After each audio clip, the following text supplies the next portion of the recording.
Hello, sellers. I'm Kathy, and I love to be selling. Come on in.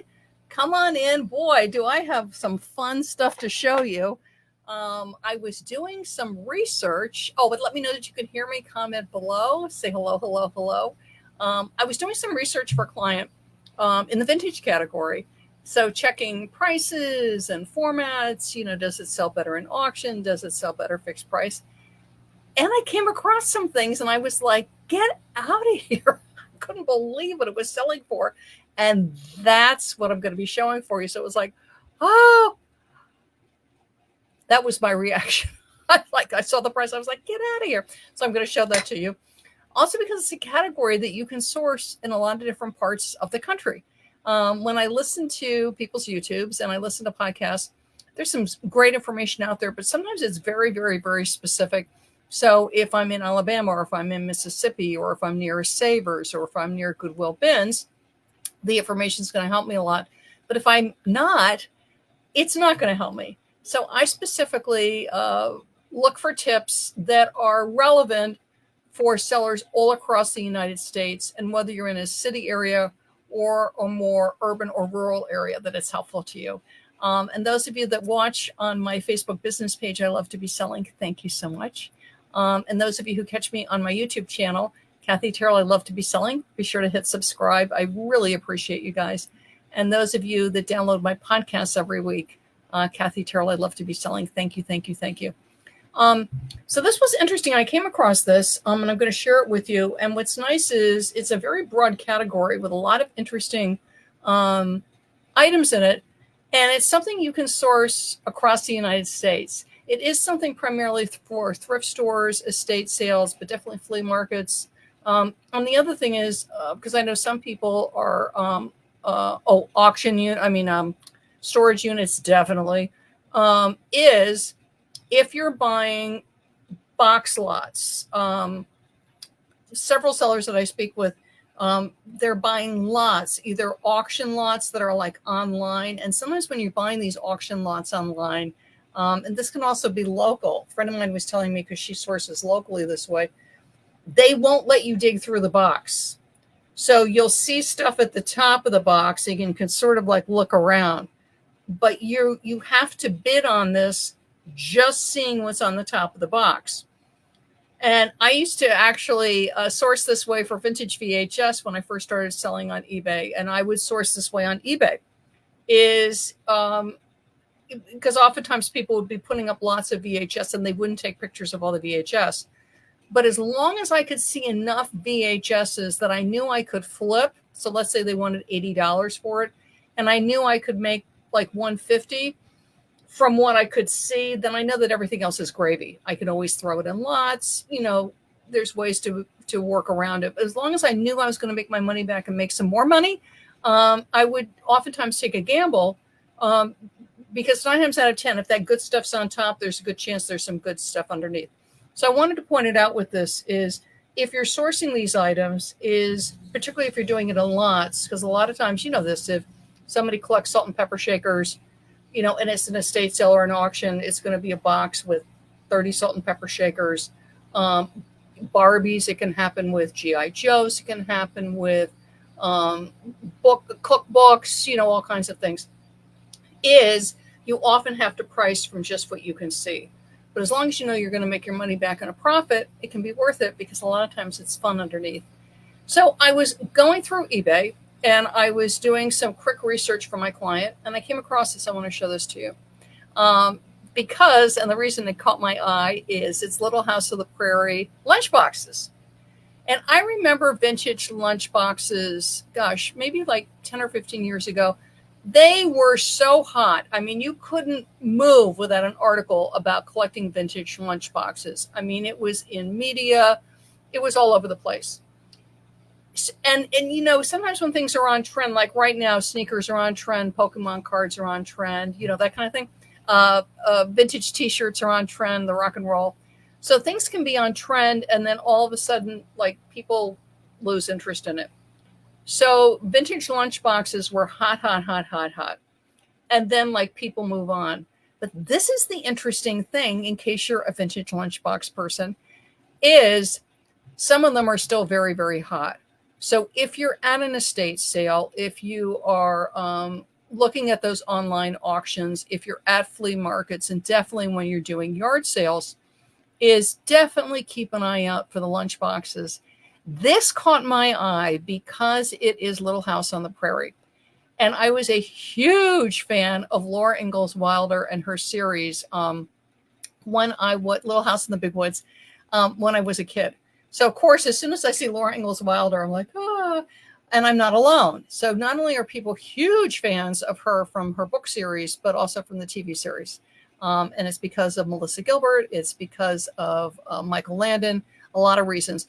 But the interesting thing is, I was looking at this, and I'm going to say this, and in case you're new to pricing on eBay, is you can see things priced, like, for instance, $124, $150, but it won't sell for this. So always when you see something like this, particularly if you're out in the wild and you're sourcing, you may see this and go, aha, I'm going to make $125 or $150 from this. And you grab it, and you might pay more than you're intending to. Do you know what I mean? So I want to say is when you're sourcing, when you're researching, whether it's vintage jewelry, clothing, again, back to the rock and roll t-shirts, just because it's listed at that price does not mean it will sell at that price. Okay. So vintage Laura Ingalls Wilder, Little House on the Prairie. This is from the TV series.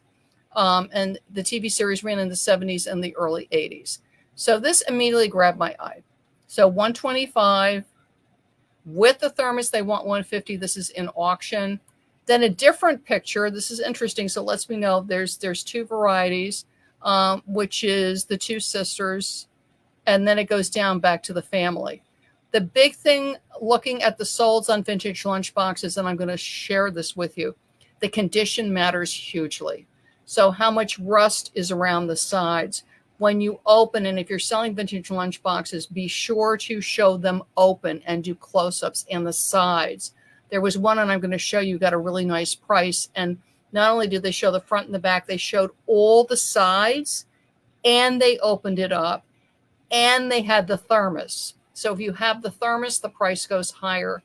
But if you're outsourcing, and let's say you come across Little House on the Prairie and you come across a thermos, the thermoses sell too. And I'm going to show you some shows that sell nicely. So Laura Ingalls Wilder, Little House on the Prairie TV show, lunchboxes, two different styles, and there's thermoses, okay? And I'm going to show you some other shows too that you can keep an eye out for. So this was active listings. These were active listings. So then the next question is, okay, great, eBay. They have active listings. Does it sell? So this is what you want to know. And if you're not aware of this, you can use Therapy, which is now called Product Research, which is under your research tab. You can research using the app or desktop. I'm on desktop. You can also check what's called sold, which is you search on eBay. And let me just show you this. You can click this advanced tab, upper right-hand corner, and then filter for solds. You can also look on the left. There's a tab you can click and look at the solds. The interesting thing with the vintage lunchboxes, and you're going to find this in any of them that you look at, again, the condition matters enormously. So when you see a low price, it doesn't mean necessarily, that they were giving it away or whatever. A lot can do with the condition. The other thing I noticed on these is definitely the auctions go for less money. So product research would help you with this. For instance, look at this one for $10.50. You could say, wow, what a deal. If you look at it, there's an enormous amount of wear to this. So it depends how the person was intending to use it. They may clean it up a bit, whatever, but this had enormous wear, but they still got 10 and change. And perhaps if you're getting it for free, it's like, let's go for it. Scroll down. And again, they may know a lot about lunchboxes and they know they can clean it up. This one went for $99. You can see better condition and it has the thermos. But this is what I found really interesting. So this was with the thermos, went for $99. This, just the thermos, went for $55. Okay. And again, just the thermos, $44.97. Hi, Vicki. So I wanted to point out to you, because I know for me, because it brought back memories of me for my lunchbox, and I think I had a Mary Poppins one, if I remember correctly, is oftentimes the thermoses go for really big money. So again, we might be thinking lunchbox just because there's a lot of write-ups about vintage lunchboxes. And we overlook the thermoses. Now, obviously, when you're sourcing these, you need to look at the condition inside, because that's going to impact it.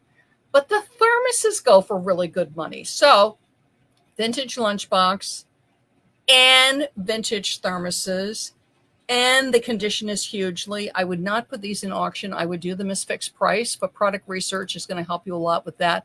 But just eyeballing it, the ones in auction went for less money.